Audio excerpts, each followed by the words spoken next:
So I'm a lawyer and the wife of a diplomat. You know what I'm pretty great at? Talking. You can get me into a room with almost anyone and I can find something to talk about. Now, when I meet new people, one of the questions that I love to ask is, how did you come to be here? And I don't mean by taxi or grab or motorbike, but how did you come to be here at this point in your life? And the answers always leave me riveted because I never could have anticipated that I would be here, in my life or in Vietnam. I spent the most of my childhood in small town Ohio, a state that calls itself the heart of America. And I didn't get my first passport until I was 18. A few years later, when I met the man who was to be my husband, I had only ever left the country once. And when I met him, oh wow, he was smart and he was handsome and he was witty and he was going places, literally. So it took me a few years to convince him to marry me. I totally chased him. And at the same time, I was pursuing my law degree. Well, so when I graduated from law school, we got married. And in 1 year, the first year of our marriage and the first year of my career as Laura the lawyer, my husband came home and he says, you know what, I've got a job that can take us overseas. What do you think? And I said, I'm kind of torn here. I mean, a life of travel and adventure or a clear and distinguished career path. I don't know. I mean, exotic locations, great food, new people, fun and exciting times. Or I could stay Laura the lawyer. And I've worked really hard for that. I spent years and years of time and thousands and thousands of dollars invested in that title, in that career track, in that trajectory. And I wondered, if I followed my husband in his job overseas, what would happen to mine? Well, I had to figure it out. So off we went, and there we were, overseas. Oh, the fun, oh, the adventure! Yes, there I was, at home, alone, with no job. Oh, what had I done? And I'll never forget the moment when I realized the impact this choice might have had on my career. I was standing in the elevator at my husband's office, and a woman comes in, and she says, "Oh, hi, are you new here?" "Yes, I am." She says, "Great, well, welcome. Do you think that you're going to be looking for a job while you're here?" "Yes, I do." She says, a job in the mailroom just opened up. You should check it out." "Wow, thank you. The mailroom." Was Laura the lawyer destined to sort mail? Now, don't get me wrong, sorting mail is a very important job, and one that can be lots of fun, from what I've been told. But it is a job that didn't hold much meaning for me, didn't make me feel like I was fulfilling my life purpose, like I was living up to my full potential.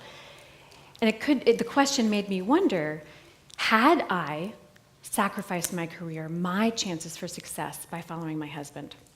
Now, at the time, it certainly felt like it, and I was sad and angry and resentful. And these feelings are not unique to me or to the expat population or to anyone who considers himself a trailing spouse or an accompanying partner. It can also be the parent who chooses to stay home and raise children, or the child who, once grown, returns home to take care of an aging parent. Here in Hanoi, it can be the educated woman who, when she decides to get married, leaves her family to join her husband's. It's anyone, anywhere, who chooses to change their life course for the sake of, for the love of, another. And of course, we love our spouse, we love our kids, we love our parents, and we would do anything for them. And that's why we make those choices. It's to be with them, to support them. But when we do that, we sometimes also can't help but wonder, well, is this what I was meant to do? Now, was I meant to sort mail? No, I didn't end up working in the mailroom, and yes, I did find a job everywhere we lived. Tunisia, Egypt, Saudi Arabia, Syria, Israel, and Vietnam. And in every place, I have held some really interesting jobs. But I thought all of them were a big fat nothing, because I wasn't moving forward as Laura the lawyer. And I was miserable. Until I got to Hanoi. And within my first few weeks of arriving here, I was invited out to a lunch with a few new friends. And as it does in any getting to know you conversation, the question of work came up. "So Laura, what do you do?" "Oh, I hated that question because I never knew how to answer, right? Well, I was a lawyer, but then we moved, and then we moved again, and I had this job, and then I had this other job, and I don't know. Poor me, I don't know what I do. I'm not really sure. And so this woman looked at me, and she said, well, if you could do anything, what would it be? Wow, if I could do anything. Now, that's a question that I hadn't been asked since I was a child. And it blew my mind. I mean, it had me stunned. It rendered me temporarily speechless. And when I thought about it, I thought, I could do anything. I didn't have to stay on the track of being Laura the lawyer. I could be and do something different. And when I thought about it, I started realizing that all the things that I had done along the way, all the titles had been very different, but I had been doing the same things all the time. I suddenly saw that each of those pieces were fitting together, and it felt fantastic. True, I had not accomplished the same things that my law school classmates had accomplished, but I had done a lot. I had lived all over the world, and in every place I had found a way to move forward, to grow.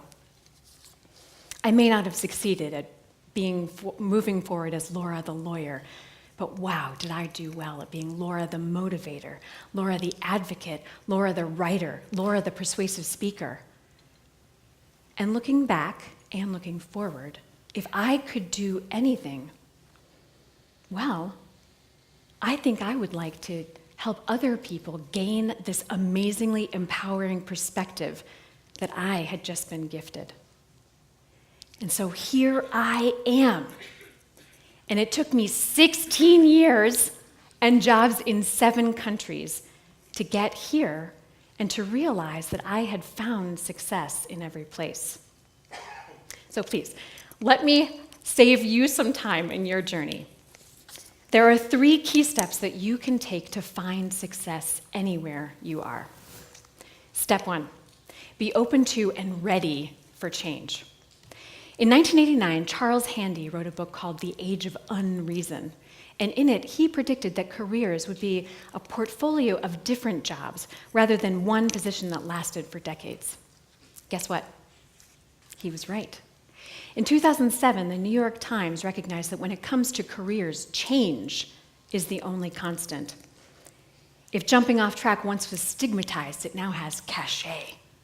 Career change has cachet. At that time, they predicted that people would change jobs an average of 3 times. But by 2010, the number had jumped to 7. By 2015, the number had jumped to 10. And in March of this year, the U.S. Bureau of Labor and Statistics estimated 12 to 15 careers per person. 15 careers per person. That's right, if you haven't changed jobs not just once, but a few times, you are behind the times. Changing jobs can be a strength. It can be an asset in your professional development. It can show that you're flexible, adaptable, resilient, and that you have creative problem-solving abilities. In Handy's words, change, after all, is only another word for growth, a synonym for learning. We can all do it, and here's the key, enjoy it if we want to. Which leads us to step number 2. Embrace the experiences, ditch the titles. Today, a successful career is not based on a single job title, the same job in different locations.